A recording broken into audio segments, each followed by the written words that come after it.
കടന്നുപോയിരിക്കുകയാണ്.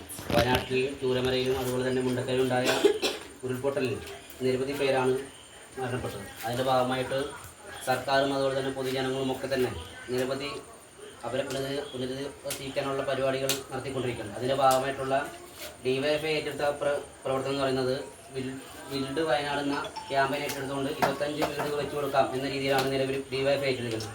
അതിൻ്റെ ഭാഗമായിട്ട് വിവിധ ചലഞ്ചുകൾ നടത്തിക്കൊണ്ട് ആക്രികളും അതുപോലെ തന്നെ നിരവധിയായ ചലഞ്ചുകൾ, ബിരിയാണി ചലഞ്ചും മത്സ്യ അതിലേക്കുള്ള പൈസ മോള് അവളുടെ സ്വപ്നം എന്ന രീതിയിൽ അവൾക്ക് ആവശ്യമായ സാധനങ്ങൾ വാങ്ങാൻ വേണ്ടി സ്വരൂപിച്ച പൈസ ഇതിലേക്ക് സംഭാവന നൽകാൻ വേണ്ടി ആഗ്രഹിക്കുന്നു എന്ന് പറഞ്ഞപ്പോൾ നമുക്കുണ്ടായ സന്തോഷം അത് നമ്മളെ സംബന്ധിച്ചോളം, ഒരു പുതുതലമുറയെ സംബന്ധിച്ചോളം ഒരു പ്രതീക്ഷയാണ്. കാരണം നമ്മുടെ നാടിന് എന്തൊരു ആപത്ത് വന്നാലും അത് നമ്മളെ ചേർത്ത് പിടിക്കാൻ അതിനനുസരിച്ചുള്ള തലമുറ വളർന്നു വരുന്നു എന്നത് നമ്മളെ സംബന്ധിച്ചോളം ഒരു പ്രത്യാശ തന്നെയാണ്.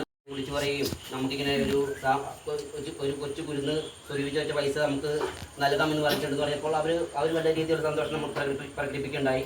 അവർ അടുത്ത ദിവസങ്ങളിൽ ഇവിടെ